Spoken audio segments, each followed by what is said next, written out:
Oh, it's 8:57. Oh my god.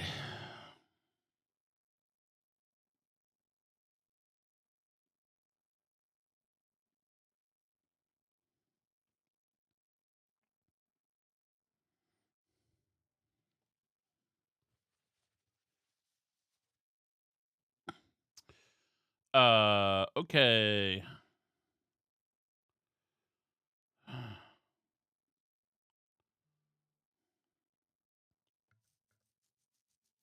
Here we go.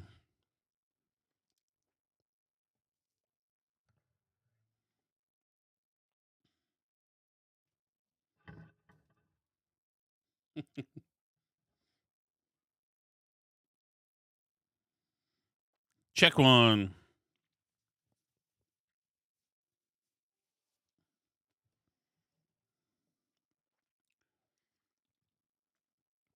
Check one. 1, 2. Here we go.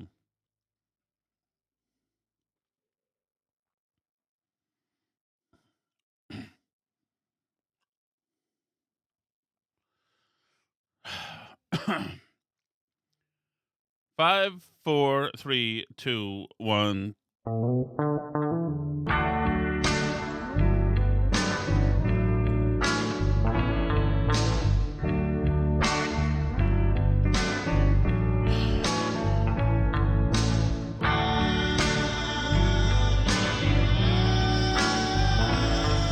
Oh my goodness. Oh my goodness. Check 1, 2. Oh, remember a few years ago when Alice and I were going to get divorced briefly, and I had a was it nervous breakdown? Anyway, I went sideways for a while. It was the worst time of my life. That whole year actually was 2023. But to be honest, if you want to know what actually happened, was Alice caught me having an affair, and it was with a friend of ours from next door. It was. Are you still wondering if this is true? It's not true. That is not what happened. We just had a couples, couples thing. But the reason I bring it up is this is neither here nor there. It's not what we're talking about today. Um, what our thing was like with that movie with Jennifer Aniston and Vince Vaughn when like they were a happy couple and then suddenly like in 24 hours everything just like cascaded. That's what that was essentially. But I'm not here to revisit that. I'm here to say I was just thinking about that because I was thinking that I'm going to tomorrow. Tomorrow I don't know if I'm going to be able to do a show. Probably not because I'm going to be down in Burlington, Massachusetts, visiting Menners. Now, if you don't know who that is, and you're not a Minifan, but if you are a Minifan, you know who that is. But anyway, it reminds me of the time during those times, which I barely have any memory of. And this is you guys can do this with yourselves too, because you'll know what I mean. It's just funny that people who don't like know marriage or just don't know like pain or heartbreak don't know like don't don't at all get it. um, That's not anything to laugh at, my queen Dana. But here's the thing. Um, it's funny because sometimes I did at least one live stream during that time, and Alice never uploaded it because I just had a breakdown in front of everybody, and and and by the way, I didn't know I was going to have. I didn't. I'm not a guy who has breakdowns, so I didn't know like how to do it or how not to do it. I was just like, okay, moving on. I'm gonna step up here and do the damn podcast alone again. Here we go, Alice. I need you to set it up. But anyway, at one point, I was crying or sobbing. I don't know what it was. I don't have any memory of this. When I did this podcast, I was I hadn't slept for God 24 hours at least. I was a mess, a mess. I think in one way or another, a lot of you guys and ladies have been there. So there's like a bunch of people, some of the minifans or whatever, people who hate to be or whatever, people who are internet voyeurs, screenshot some of the live feed that show me all teary eyed and like a mess. And it's interesting. I only bring this up for this reason because sometimes when I'm doing something or saying something, either debating somebody or saying something controversial or just somebody wants to dunk on me, they'll tweet a picture, reply to me with a picture of me, a total mess, and saying, "This you?" You know the "this you" pictures, right? If you get in some kind of political debate, somebody will like find Facebook pictures of you and not looking good and be like, "This you?" It's stupid Twitter stuff. It doesn't matter. But I think that one's funny because it shows such a disconnect. Because like you just don't get it. It's like like you showing a picture of me crying and looking like a mess or whatever. That's not at all hurtful at all. Because the thing that was hurtful was what was happening. That was the thing. Anything else that like was a result of that, was some byproduct of that. Like you freaking give care. Like the despair time was so bad. And like there's no part of this that's like that means anything. Like I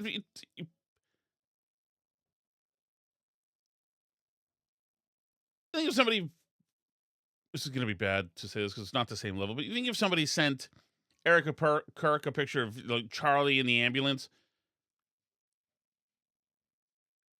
you think she's gives a crap about the picture or what happened to Charlie? Or like anybody who has loved ones that something happened to ever at any time. Like the real life stuff is not banter or dunking on people, and it's not the same. So I think some people have never had real life stuff, so they don't understand.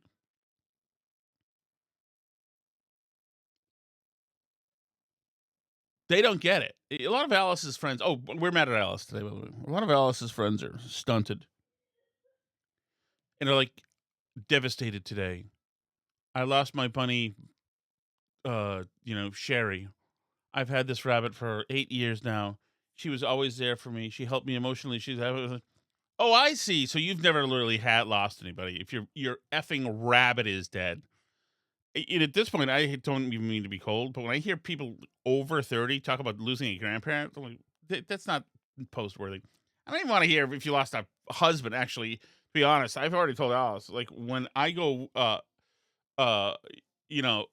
hooves up here, like, we're not doing a Facebook thing. We're not doing anything. Just, it's over, okay?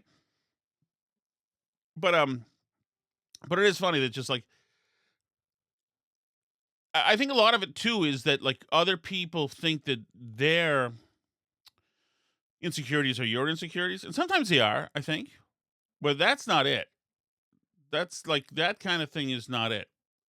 Yeah, I mean, it's neither here nor there. I don't even know why I brought it up. I just thought of it. Okay, this is why we're mad at Alice.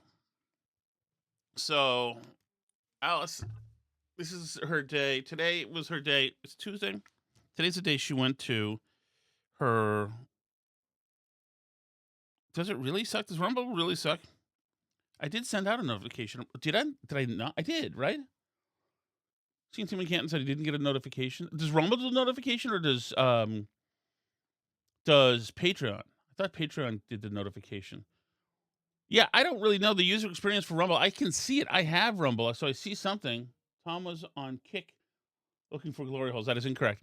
I knew nothing about Kick till last year or this last week.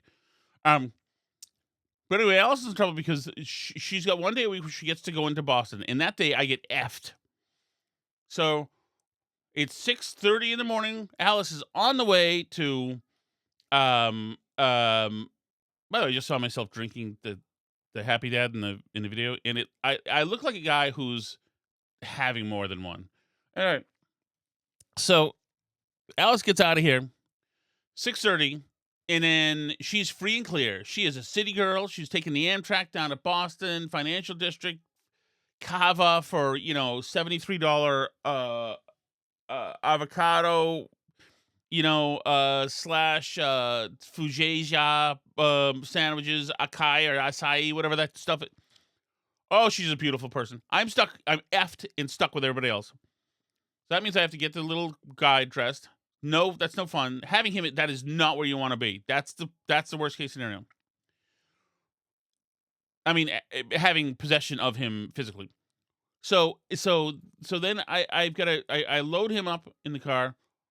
You got to make sure the other two guys are ready to go. The young guys to elementary school because they have to make the bus. Sometimes they don't. This morning they wanted to kill each other because somebody had their field day shirt and the other guy got chocolate on it. So they're screaming at each other. So it's effing chaos. And I get my daughter, who's not chaos actually, and we go to Dunkin' Donuts. We use our bank card to get a coffee. The card got rejected because Alice got everything she wanted at Alice's restaurant, park lunch, and so that overdrew our bank account because we just moved a bunch of money for a bunch of different reasons. It's not your problem. Don't worry, we're not destitute technically. But anyway, so I used a credit card, and my daughter got her little coffee, and we're going to Fauntleroy University. We go there. Meanwhile, of course, as it's happening, my Slack is blowing up because there's all sorts of Graham Platner stuff happening at the meanwhile. I can't really do much about it. Even I do bring my computer because I have to hurry up to get to the daycare center because they sent a message last week saying, "Do you mind if you're going to be late letting us know?" They sent the message to Alice. She screenshot it and sent it to me. I'm like, this is not my effing project. Like, I'm not letting anybody know anything. The thing that happens with these daycares and other things is this is my goal for this, and this is why we quit karate. Leave me the F alone. That is my demand. Leave me alone. We'll give you the many hundreds of dollars. You do everything else. We drop the kid off. I don't want to. I'm not calling. I'm not doing anything. I'm almost reticent to call him in from school. Like, I am done with stuff. I have friends who are like, why come you don't like come into the city and hang out? And how come you don't hang out? We haven't hung out since St. Patrick's Day. It's like, fucking busy I am. That's for friends. And so I have a daycare saying, oh, we need you to like make sure if you're gonna be late. It doesn't matter. I'm gonna be late. I'm just gonna drop him off and you do daycare stuff. It doesn't matter, okay? Just leave me alone. So anyway, today I freaking drop him off right at the time when I'm supposed to be calling them. I'm not calling them. I'm not calling anybody. Leave me alone. Oh God.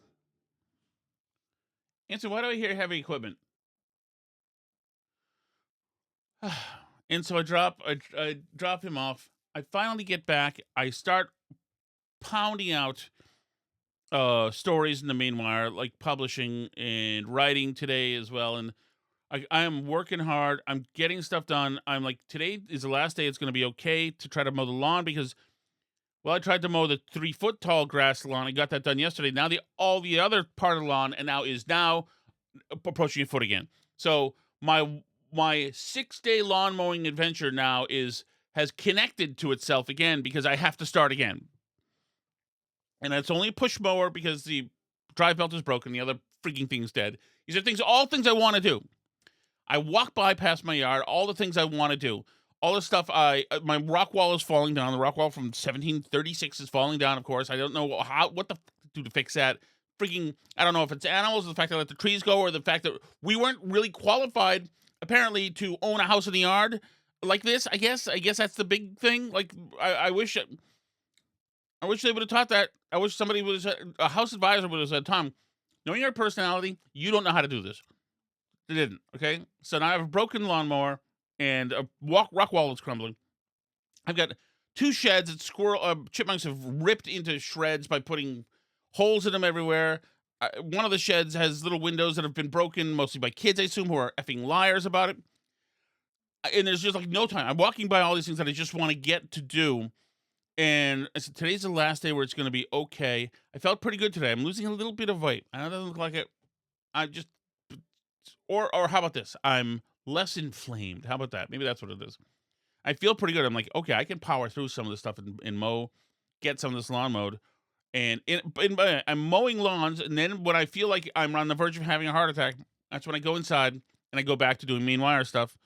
And I have designs on how to fix the inside too, including, a whole bunch of sweeping and mopping and fixing and getting one room done. I'm like, I'm going to get this bathroom spick and span. There's still pieces of Alice reinstalled the toilet or something and put a ring in this stuff there. Like, there's still stuff from that from just like 2 weeks ago. And I'm like, I'm gonna clean all that stuff up, and we're gonna sleep. This is gonna be a perfect part of the house. And right as I say that, bang! I get 17 Arthur Two Sheds Jackson. Oh, it's not like that. Our house was a ruse. Our house was a scam, and I hope to pass it forward. As a matter of fact, the realtor who sold our house to us, they just called us, cold called, like, "Hey, we want to know if you're in the area, if looking to sell your house." And I said, "It's funny because you sold our house to us," and they're like, "Oh, we don't have you on us," because they don't. It's not even. It's like some service or whatever. And I'm like, "Yeah, if you can get $1 million for it, you can sell the house, and you can just tell the next people all the lies you told us, and it'll be perfect." But anyway, it's not going to happen. So anyway, I'm like, okay, maybe I can get one thing done today. And if you start to feel good, we're making progress. Me and Alice are overwhelmed. There's too many kids. Every time, like during this podcast right now, there will be 36 new messes made, stuff drawn on walls, things broken, weird spills, weird smells. Not like because Alice is not home still. She's a lady about town today. So then, um, so So I'm like, okay, I can get some stuff done. So I go outside and get the lawnmower going. This effing thing is, other than the fact the drive belt is broken, it's a Husqvarna. It's great. It's a great lawnmower. It's a tough bastard because I'm pushing it. Anyway, so I get a couple of strips done in the play area, like with the area of the lawn that's fenced in where the kids would play. I'm like feeling okay. I'll do some of this, then I'll go inside. I'll clean some of that. I'll do some meanwhile stuff. Do some of this, that meanwhile, this, that meanwhile, this, meanwhile. Bang, I notice I get 7 texts from Alice. Sorry, I can't do anything because she's in a meeting in Boston between luxury meals. But the daycare called, and the Peter has a tick on his stomach. Please, you have to go there. And then I see that I got the thing is from one of the daycare people saying he has a tick on his stomach. It looks like a deer tick, and we're not allowed to take it out. Can you come here? And you should probably maybe have him checked. And I'm like, talk about leave me the alone. Holy God, leave me alone. Just take the tick out. You know what? Or don't. I don't fucking care. Leave me alone for 5 effing seconds. No, can't leave me alone. So now I go there. I go down there to the daycare. There he is. He's happy as a clam. Doesn't know anything. And she's like, "Oh yeah, we're not allowed to touch the tick." And the other person is her. We're not allowed to touch the tick. But if you want to, you know what you can do. You can just take the tick out when you get home, and then you put alcohol on them or whatever, and then you can drop them right back off again. I'm like, oh, that's so convenient, And also, they had already said like you might want to get him checked out. So I'm like, just whatever. So I kept him home. Thankfully, I had another kid home who was already sick, so who could watch him a little bit.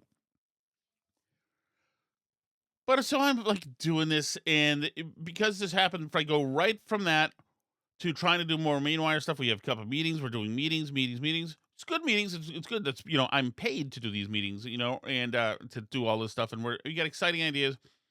I got to write up a story, which is not my strong suit. Like I'm not a good news writer. I'm a better columnist.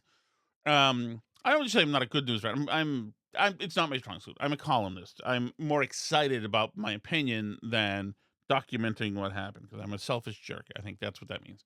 So anyway, so I work on that for a little bit. We do the Mainwire video podcast at 4 p.m. 4 p.m. to 5 p.m. 5 p.m. I've got my son, my 8-year-old has a game in a town next door, Newbury, Massachusetts, on this field, which is the most beautiful field I've been on. So we drive over the field. I drop him off. I'm parked out in center field somewhere. Essentially, that's where the parking is. And his team's up first. He's usually in the end of the order. This time, he's not at the end of the order. I hear the crack of the bat, and I hear people saying, Cyril, yeah, Cyril. So he got a base hit, and I record every single hit these guys ever get. I missed that one, of course, because I'm doing work. I was editing stuff. So Mrs. Base hit doesn't really matter. It's fine. I get other stuff done. It's a beautiful night at that little ballpark. They get blown out. It's fine. The bad side is I missed the freaking base hit. The good side is he and I this last weekend practiced hitting, and it paid off. That to me, that's a lifesaver for me because I needed that. I needed that. Needed to feel it. So anyway, then it's time to race home, and I've got to do the podcast. So I call ahead to the kids and I say, guys, I'm going to do the podcast. So what I'm going to do is come home, run up and do the podcast, then cook dinner for you. And as I'm getting closer, I'm like, a good parent would probably cook the dinner for them at a reasonable time, 8 or whatever time I got home, and then be a parent and then do the podcast, which is what's happening now. So I cooked the dinner for them. Everything came out fine. There's burgers, hot dogs, and ramen. They're getting back into the ramen. Their uncle bought them 6 cases of ramen, so I'm glad they're eating it. It is stinky delicious, by the way. We should do the record show. So anyway, so I finished the ramen. I jump up here. Now it's 9:17, and I had a lot to say. So I'm glad we're doing the podcast, obviously. But like today is just gone. Like so many plans that I had for the yard and the other stuff just freaking gone. Yes, Cheswick says it's time for a Swedish au pair. Any au pair. Alice and I need a team of landscapers. I talked to one today, this weekend. He actually, yesterday he came by because he saw me struggling, and he walked over and said, "Do you want me to look around and see what it would cost you if you wanted to use us? I can give you a discount because we do the whole." I'm like, "Fine." It's $65 a week. I don't think that we should be spending that. That's booze money. I mean, that's other money. So anyway, but anyway, it was nice to hear what it would be. It would be nice. Okay, so fine. So so I get the kids fed, and I come up here, and Alice, by the way, is out there in Boston. She goes to her meeting in the fun meeting space with all the young, attractive workers who are marketing, having their young, fancy lunches. Then they go out to a fancy restaurant afterwards, a beautiful, fancy restaurant afterwards. She sent me pictures of all the gorgeous stuff they're eating, all the gorgeous pastas, all the gorgeous clams on a half shell, cherry stone and raw bar stuff that they have, all this gorgeous stuff. She's, of course, not eating any of it because she doesn't eat interesting stuff like cherry stones because the grocers are out, and so it's a waste on her. There's all sorts of booze being poured. She's not drinking at the moment, so there's here I am. Today has been rock and rolling from minute one. It started at 6 in the morning. It's now 9:90 p.m. Not that I consider this part of the day, but I'm going downstairs after this and I'm going to see human being children. I thought about it. I thought she's been out all day living in the big city. She looks gorgeous, by the way. Alice looks really good, and she's doing really well at work. And so she's kind of living her best life, which is good for her. But I thought about it. I thought, and this is why this whole thing started, because I thought about me and Alice used to always laugh because we used to say, speaking of affairs, if either of us had to have an affair, we'd have to coordinate with the other one because we're too busy. And I thought, wow, imagine Alice this whole time goes into work once a week in Boston, and really she's having an affair, at some hotel, and they go to lunch and dinner, or whatever. And honest to God, I would be more angry that it took her 10 hours than the affair. I'm like, whoa, you can't just go to freaking Route 1 or the Westin somewhere and then pop back. You have to spend the whole day out there. To me, that's yeah, no. As a matter of fact, I will tell her when she comes home, if she can arrange it, I'd rather have her go into town for a 1-hour affair and just, rather than being all work day, and just come back. Speaking of Graham Platner affairs, he went into Washington, D.C. today. It was very funny because he is, the Democrats they're all behind him. They're all behind him, and they don't know, they're not relenting. And it's just become funny. And so he went down to Washington, D.C., and none of these Democrats, except for one, who you'll hear from in a second, none of these Democrats can at all criticize the guy. Here's Bernie Sanders. Any comment on the meeting overall? Are you with the Republican Party? It doesn't matter. Are you talking about morality and corruption with President Trump? Have a nice day. Senator Sanders, what was discussed during the meeting? Now, so that's Bernie Sanders, who actually, I'm glad that Bernie gave it back. Those are Republican protesters there. Here's Kirsten Gillibrand. I'm very optimistic we're going to win Maine. Senator Gillibrand, do you condemn Graham Platner sort of? for his campaign? I'm very optimistic we're going to win Maine. Senator Gillibrand. Did he answer questions? Just robotic. Just robotic. That's all it is. Platner himself ran right by the Met Press. In the race. What did you tell the senators today? What did you tell them? What did you tell them? Are you on kick? Right. I like that. Here's Senator Tim Kaine.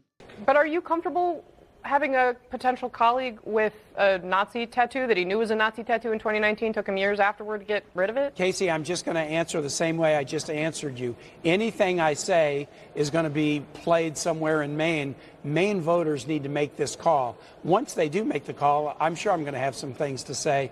But as far as next Tuesday goes, that's the primary day. There's 3 names on the ballot. Maine Democrats will decide. So if you come back on Wednesday of next week, we could ask you and you might answer? When you ask me... What a ballless, sackless way to live your life, huh? But that's what it is being a D.C. politician. When the primary is said and done, I'll tell you what I think.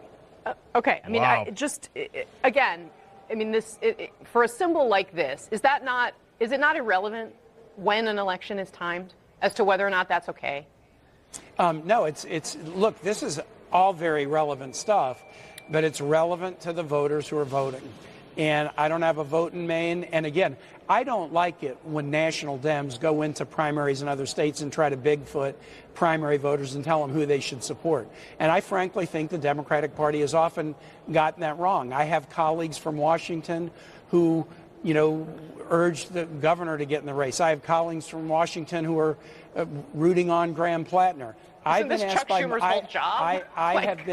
I have been asked by multiple candidates on this ballot to get involved in this race, and I've said it's up to the primary day. It's for Maine voters to decide, and they don't need a Virginian telling them what to do. Jeez, how did the Holocaust happen? No idea. Okay, here's Schumer. Yes, right there, right here, this young man. On Graham Platner, are you satisfied with the explanations he's given for the controversies his campaign has faced right now? Are you concerned about going forward? I met with Graham Platner today. We're going to beat Susan Collins and take back the Senate. So you're saying that Dana Mill is your preferred candidate, and then rattlings that she should get back in. You're standing behind Graham Platner? We're going to beat Susan Collins and take back the Senate. Yes. Does Democrats taking behind Graham Platner, does that hurt their credibility in attacking Ken Paxton? We're going to beat Susan Collins and take back the Senate. Any other subject you got? Any other subject? Yes, you right there. Talk about a guy who's been in D.C. too long. Do you believe that Janet Hill should unsuspend her campaign? We're going to beat Susan Collins and take back the Senate. Last one. You have not said if you're still endorsing Graham Platner. Are you still supporting Graham Platner? As I said, I endorsed Graham Platner.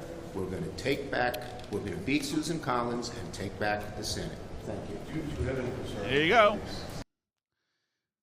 There you go. I mean, the Republicans kind of do that too in their own way, but there you go. That's what we're dealing with. That's what we've got here. Let's see.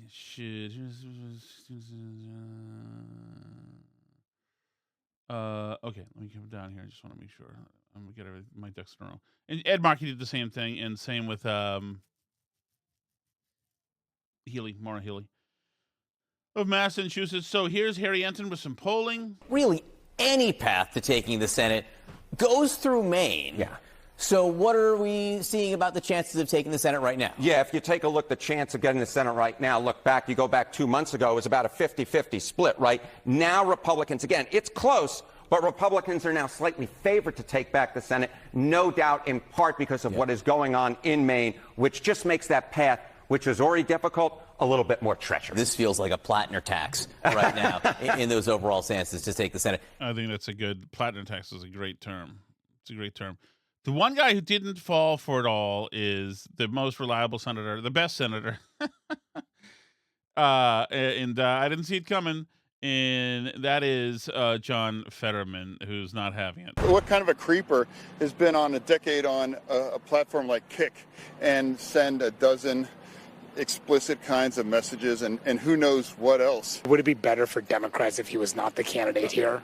All I'm saying, it's like, when I was growing up, if someone had a clear Nazi tattoo on them, you probably could conclude that there's a Nazi sympathizer. How, at some point, are you going to continue to defend that or dismiss that? There's another cut to it. Oh, hey, that's loud, buddy. Let me just see if I have the other one too. There was another. Okay. No, okay. Here's another thing I want to play. You probably run into this because this is in the internet. Well, here's okay. Let's start here. This is a high school valedictorian who gave a speech. It went something like this. Not surprising. This is just a normal Democratic speech. I don't see why there was a problem. As we celebrate, let's take a moment to thank our parents, guardians, teachers, coaches, and loved ones who stood by us through everything. We truly couldn't be here without their unconditional love and support. Class of 2026, this is our moment. Let's move forward with confidence, ambition, and hope for the future. Before I leave the stage, I have one last thing to say. Every single person here has a voice, and we are privileged to have the freedom to use it when so many people around the world are struggling and they're suffering to be heard. Whether it's the millions suffering in Palestine, Sudan, Congo, Afghanistan, and so many other countries around the world, these are the families being torn apart by ICE. These are not distant issues. They are happening right now as I speak. My point is, we're not given a voice to stay silent and to Shut up, dumbass. And they ripped the mic from her, and they should have tased her right there. Okay, here's the last thing I want to play before I have to go. You get my kiddos to bed, as they say. And I'll read this is a Sam Kinison interview from, I don't know when this was. This is the late 80s. Probably 88 or so. He made a lot of jokes with it. I didn't think about it back then, but he made a lot of jokes. He roasted everybody, including gay people. And he's interviewed about it. And the guy, man, what a thinker he was. Sam, you had some protesters at your show last night in Syracuse, and there's a group here in Rochester that's planning to do the same. Oh, they are? Yeah. What's your feeling? I don't know what they're trying to accomplish. I don't know what their message is. I mean, I'm not on public radio or television doing my routines. It's a show that you have to come and see and pay your money to see. I think the Constitution allows people to be entertained by what they consider entertainment, and that's all I'm doing. I'm a comedian, and it's a comedy show. And if I was David Duke down in Louisiana, I would understand this kind of reaction. But basically, I think they're totally misinterpreting me and maybe even using me to establish a name for themselves in the local area as some kind of new AIDS awareness group. We're trying to figure out what the protest is about. I guess they don't agree with the jokes, but, I mean, what do you do if you don't agree with the jokes? You just don't go to the show. You don't support the entertainment. You are what you are. Yeah, that's exactly. I'm like any other rock band or any other movie. I mean, I didn't enjoy Torch Song Trilogy with Harvey Fierstein and Matthew Broderick, but I didn't hold a sign up and go, "Don't see this or you'll know what Ferris Bueller does on his day off," So, I mean, everybody has a right to their own taste in entertainment. I don't think these people have the right to legislate what I can do on that stage. I mean, I have a constitutional right, too, and if I don't want to understand the gay movement, I don't have to. I can misunderstand it. That's my constitutional right. So, they want to protest. All they're going to do is make me bigger and sell out the room for me. You got anything you'd like to tell the Rochester viewers? Yeah, come out and see my show. Tickets are still available. And if you didn't see me tonight, go see Shauna McCullough at the $50. Trust me. Let me yell. Trying to save the voice for the bucks, Great. Thank you for your time. Right, you need to do some reaction shots? Yeah, let's just look at her for a minute. Okay. Oh, what a nice guy. But yeah, I wasn't a huge Kinison fan then, but I was too young to understand. But I thought it was funny, and certainly he should have gotten an Oscar, obviously, for Back to School. All right, let's go to the chat. I don't know if we're gonna do a show tomorrow. Probably not. I don't know. We'll see. Yeah. So here we go. Ooh.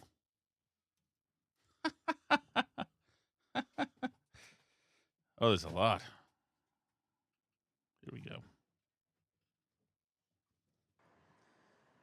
Hey, Billy from Manchester. Hey, Billy. I'll let you do the stealing of Bloody Marys. Let me do the comedy, okay? Yapping on Yelp was probably one of the funniest things said on this show in years. And you go ahead and just, oh, it wasn't Yelp. It was the North Shore Restaurant Association social media post. Yeah, yapping on Yelp versus yapping on the North Shore social media post. Yeah, that's funnier, Tom. Oh, you stick to stealing $8 Jenkins Bloody Marys. I'll do the rest. I'll take over the show. 30 seconds. I said that about Yelp because I had mentioned Yelp to Alice, and she said nobody uses Yelp anymore. So I was like doing that version of Alice to you. She was like, "Is Yelp even a thing?" By the way, that's Alice as Supple. That's how Supple talked. But I make Alice. Whatever.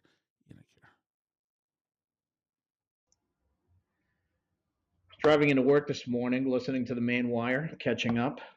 Hey, Tommy, thank you. Listening to Tom talk about Graham Platner's sloppy handling of his chat applications that he uses to flirt with women. Sure. It's kind of amazing because Tom really has a trouble grasping words at times. And he rifled off every app that a real creep would be using. It was pretty amazing. WhatsApp, Facebook Messenger, Signal, Telegram, Discord, Slack, Teams, Snapchat. Pretty amazing. I don't use any of those really. I used Telegram when I was talking to Israeli hostages briefly. And then another one that I was supposed to use to talk to somebody about Ukraine, but they were all anti-Semites. And then I used Signal. I have Signal now because we're for doing some stuff for the Meanwhile. But that's it. I don't use really anything shady. I have Snapchat. I don't know how to use it. I don't know. I'm not going to snap anybody anything. It's not my thing. And I don't use any of that. That is incorrect. Incorrect. Let me tell you one thing. If I was in my 20s and had all this technology, I would be on all of these things, including Kick or whatever else would be. This is probably pretty good. Like we used to, at the end of the night, sometimes go to a strip joint and although we weren't hooker guys, so okay, so maybe it wouldn't have been that shady. Cappy from Maine. Hey, Cappy. Shattuck, I think it's time for an intervention. I believe you just lost your mind. Tonight. It's funny, you said intervention. I wasn't sure which one. I might be eligible for a few. Shattuck, I think it's time for an intervention. I believe you just lost your mind.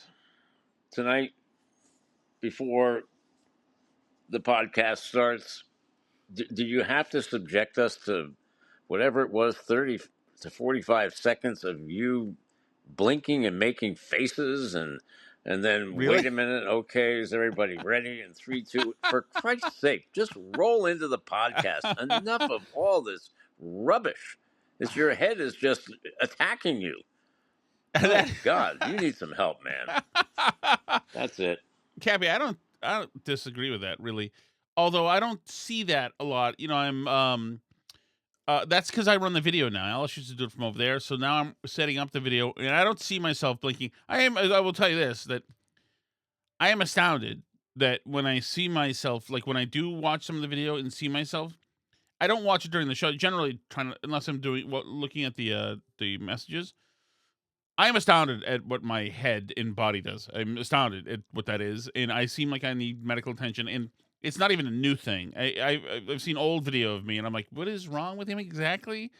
I can't believe that I have not gotten a severe Rodney King level beating just for being me. But yeah, so I don't know what's going on there.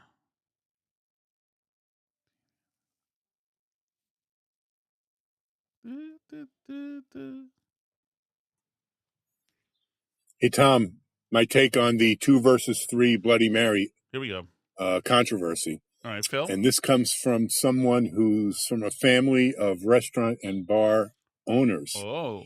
Number one, because the place was so busy and chaotic, she inadvertently delivered your initial Bloody Mary to the clown next to you who was sucking them down like they were water. Phil, I am telling you, I truly believe that's what it is. And she imprinted on her mind that she had rung up a Bloody Mary and she had delivered a Bloody Mary. So That could be one possibility. Yep. Number two, and believe me, people who work in the bar industry, many of them like to drink, and many of them abuse alcohol. And it wouldn't be the first time that one of the help, and I'm looking at the waitress herself, that she downed that Bloody Mary, that she might have conveniently poured it into another cup, maybe her personal cup, and drank it without anybody knowing for better. And last but not least, Let me address that first. I think that's a possibility too. And I do know the restaurant people tend to drink a lot. There's no doubt about that. I thought about that. Me and Alice talked about that. Like maybe that she just wanted to ring another one up so she could, whack one out, which would probably make a Saturday morning shift go a lot better. Probably, definitely would actually. But she had indicated at one point to Alice that she made one Bloody Mary and the bartender made two, which means if she's making one herself, then you'd think that one she wouldn't have to ring up if she's got access to the booze. Unless, of course, like there's a new system there where everything is getting monitored. In which case, then maybe that's all they have, where they have to. If you want to tie one on, then you've got to somehow charge people for them. And I can see that happening. If that's what the technology is. From some of you restaurant people, I'd like to know. When I worked at the Harvard Club in Boston on Federal Street, great job. The waitresses there who had been there for 10, 20, 30 years, many of them tied one on. And they let me know quickly that my job was to fill a glass, but nobody was really watching. Although the management kind of knew what was happening, but these ladies who were tying one on, they didn't give up. They were not. They were in charge of the place, really. But my as a bartender, my job was to fill glasses with like bourbon or whatever, and put it on the tray that's like to be taken away, the dirty dishes tray. And then they'd come over, grab the tray, bring it to the back of the house, to the kitchen, and then share the bourbon. And that was the thing there. Which I was fine like doing. I was like, okay, so this is how it works here. And I never drank during my bartending shifts at the Harvard Club. I was like, I can't do two things. I can't concentrate on work. Like, I can't be one of those guys. I'm not an all day like guy who can like just drink all day buzz. I can't do that. And I was like, this will make, if I start drinking during the bartending shift, then I'm gonna start like getting low-key and slow, coming down. Like I didn't want that, and so I didn't. All the other bartenders did. I found out soon that pretty much the whole kitchen staff did, and the management did. And then my last like 2 months there, I started to, and it was much better. It really was. And last but not least, they just had a total screw up, and the owner, because getting help is so hard to get these days, he had to defend her to the hilt, even though they probably knew that they were in the wrong. Anyway, think about those options. That's my take. That's well said. Have Phil. a good one. It's well said, Phil. I think though, if and I think that he does love her, and she's probably a great server, and I think that he loves her. But what's inexplicable is that he went on Facebook and then said they checked the camera and they found us that we had been served free, which is just not true. And then he said, "Oh, I'm going to release the footage," and then he stopped saying that, and he's not like, that's shady ass. That's the big thing here. That's why Alice has got the claws out now, and this ain't over. Yeah. To Billy's point, there's no denying there's a pattern here. The bringing of the Starbucks into Denny's, and then this from the controversial All You Can Eat podcast just the other night. You didn't have anything to drink. That was your drink. Right. We were all sipping Diet Coke. Right. I usually I managed to bring in water, so. You brought your own water. Yes. Into the restaurant. Yes. You know what? Even if you didn't have the third bloody, you are guilty as charged, Shattuck. Incorrect. I carry a water with me. I carry not a glass of water. I carry a bottle of water, a plastic bottle of water, like wherever I go. What's that decorum? They're not going to charge me for their water, right? Yes, I bring a water. Because I never want to be thirsty. It's just a thing I've had for like 20 years now. I just never want to have any thirst at all. So I bring in the water. Yes, no, that is fine, and that is okay. Okay. Incorrect. Lion Tim. Hold on. Hey, Tom, if that owner had said in his post, I'm sorry there was a back and forth. Everyone has a bad day. I apologize for any uncomfortableness. Please come back. We appreciate your business. None of this would be going as far as it is. Totally. Someone spoke to him after he went off on his tangent about having video evidence. Yeah. And I got to tell you, he probably did. And it looked like you only got 2 drinks. Yeah. And that was the end of the video evidence. It's, I used to work in the trash and recycling field. Yeah. And I used to sell accounts. And every time I would say to people, non-business people open businesses. And a lot of the times that's what happens. You just get a guy or people who just want to start a restaurant or open a bar because they go to this bar often and they like it. Yeah. And then they buy it. But they are not business people, and they have to learn to be such. And it's a shame because you like it. Yeah, totally, Cheswick. I totally agree. And like that's why it's such a weird thing. Like, why would you take it? It's almost genius in a way. This guy, the owner, Dan, is genius in a way because an issue that had, and now he's saying it's like, now we consider the matter closed. Al Shattuck is not letting this matter close, sir. But like the matter was going to be closed. It was over. It was done. We posted, ticked off. To have him post and then post and say we have video and they're lying. You can't say that if you don't have video and we're lying and we're not scared by that. And then all his buddies now are defending him, saying he has video. You see, how do you feel? Like now he's betrayed his friends, and now there's so much skin in the game. Like this is amazing. Like I said, it's like a genius thing. Like, give me your best idea to make a mountain out of a molehill, and like this guy nailed it. It's amazing. We would like this guy. I think this guy, he could be a Minifan. I'd get along with him. He's fat. He likes beer. He's probably conservative. It's like, what are you doing, man? Why? It makes no sense. Oh, this trail of bloody tears will not end.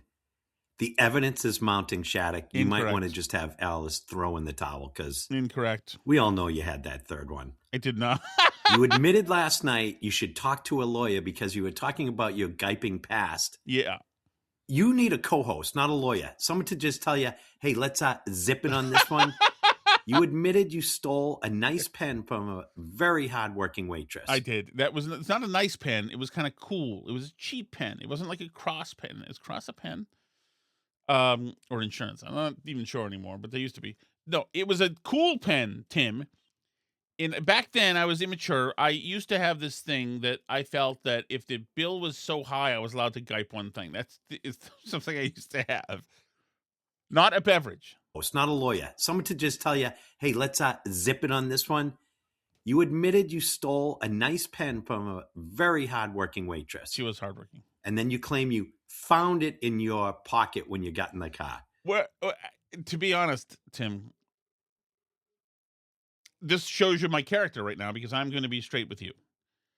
I did not claim that I found it in my pocket. I giped that pen, and she was on to me somehow, and then it got hot for me, and thank God I got out of there, man. That was tough. You know what? You're Uncle Leo from Seinfeld. What do I know? I'm an old man. And you knew you were stealing the whole time. For shame, Shattuck. For shame. I am not the bad guy.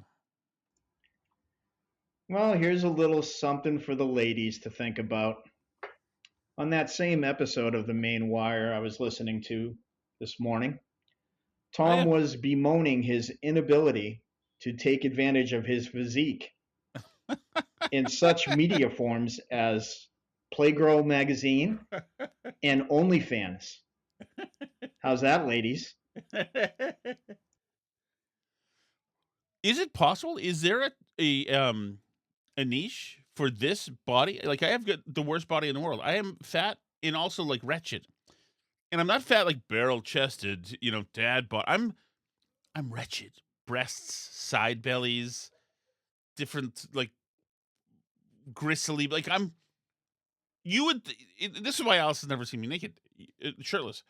You would think that I need to be. Anybody who's not even homicidal would think he should probably be fed into a tree shredder if they saw me shirtless. It's horrific.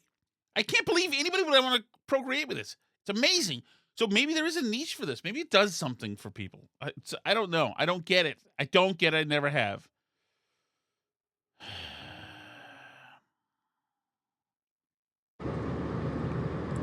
Hey, Tom, it's Mike. Hey, Mike. A while back, me and one of my friends went to this diner up in New Hampshire for breakfast, and my friend got a side of fruit salad with his eggs. Jesus, gay. And he found a snail in it. Oh!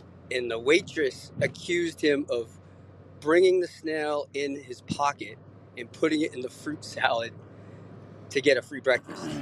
And my friend has a short temper. He absolutely lost his mind on this lady. We definitely could never go back there. Oh. Yeah, it's the same kind of thing. Like, nobody would want to gype first of all, he shouldn't be getting a fruit salad, but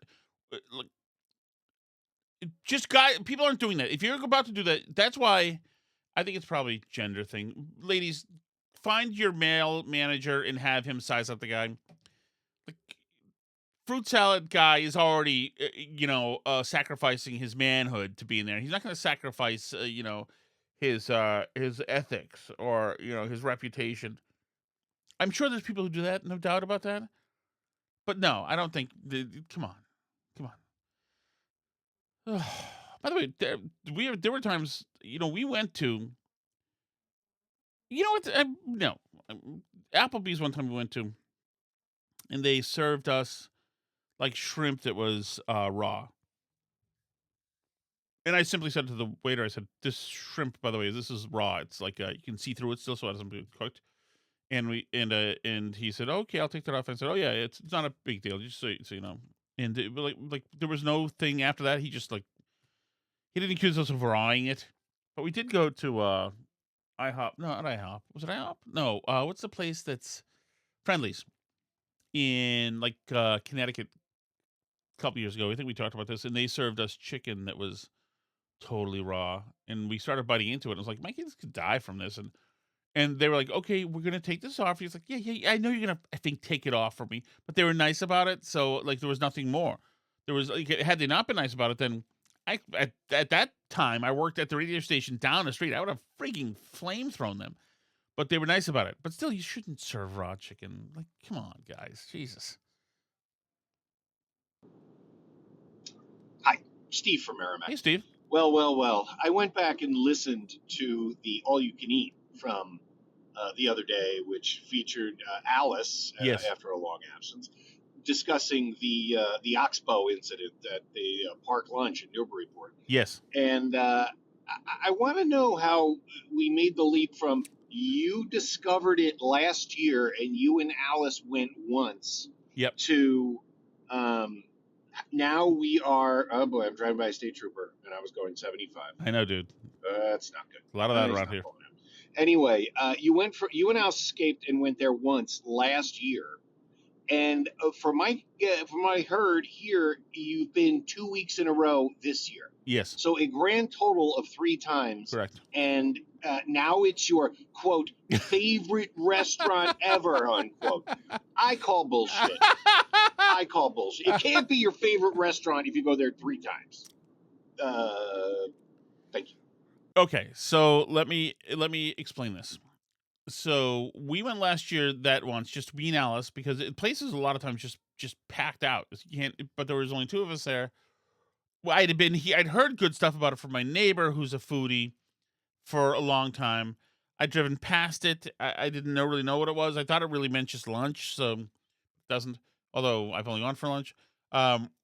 So there was one time we tried to go there, but it was just too packed and too big of a line. So last year we went. Alice and I just liked it, liked the feeling of it, the feel of it. That was a year ago, and then we went. A couple weeks ago, and that's when I don't know. We hadn't been since. Time moves just too fast.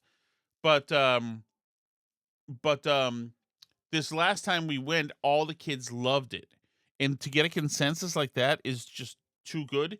And also, I had missed the taste of like continental restaurant chicken parm.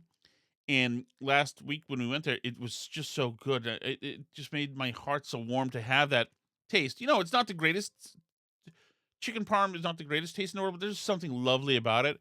And I had missed it and it scratched the itch, and all the kids were happy. And it's a great place. And they all enjoyed all their stuff. And like this place works for all of us. Usually a couple of kids go sideways or whatever. Although we had to take the baby out last week too, 2 weeks ago.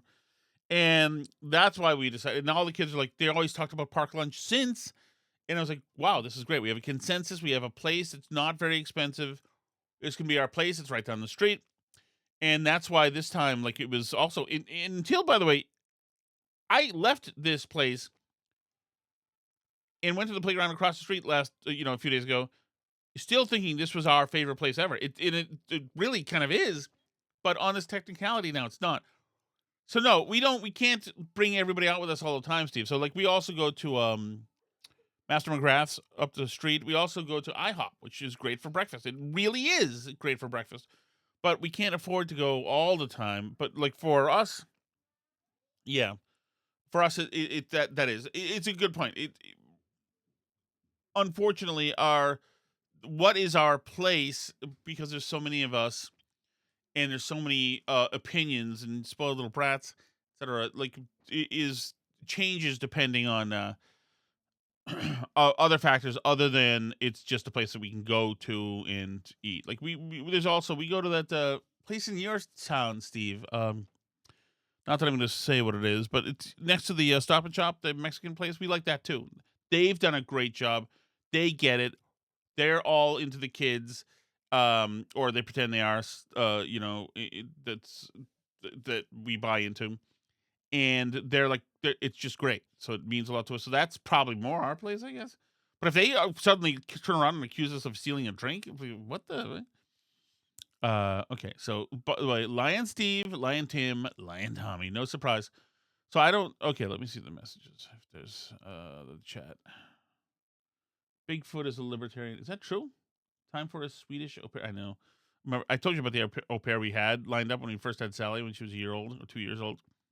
This hot model au pair. Well, model, when I said that, she was like doing AF, like photo shoots on motorcycles. She was bueno. She was good too. And Alice wouldn't hire her because there was a chance that this 9.9 trashy girl from Worcester would hook up with me. Oh, my brother was not pleased. I don't blame him. I still don't figure for him. Okay, so I don't think that I've got a show tomorrow, which means I'll see you Thursday. I think that's how it works. I'll be at the Tony C's tomorrow. I think a couple of you, Tim, I think you're going. Maybe some others are to see the Australian viceroy named Menners tomorrow. So and Alice is supposed to come too. We'll see if that happens. Who knows? It's a rolling cluster. I don't even know. That all could fall apart, and then we'll be able to hang out again tomorrow. We'll see. Thank you so much. Thanks for the chat messages. That is great, especially in a night like this where I've been like huffing and puffing and trying to get stuff like trying to get stuff together for the show all day. But those are great. You guys are brilliant geniuses. God, why don't you all do a show with me that's just that stuff? Because you all have good jobs that pay 3 times what a mine pays. That's why. I'm a Newsmax Thursday and Friday for Rob Carson. All right, guys. See you later. Thank you. C'est la vie.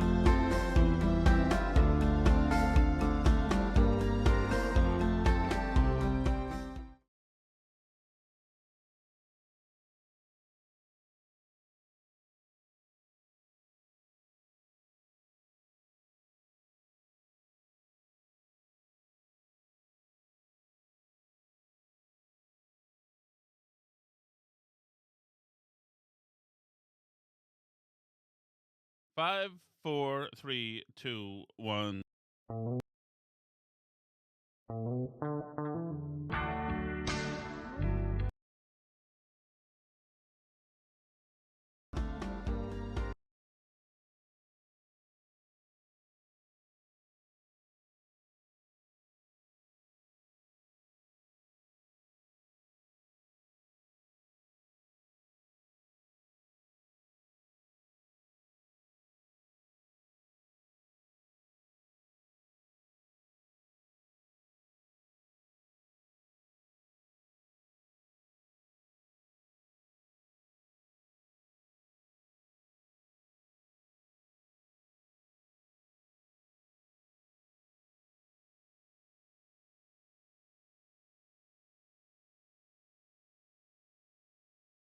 We're going to take that. We're going to.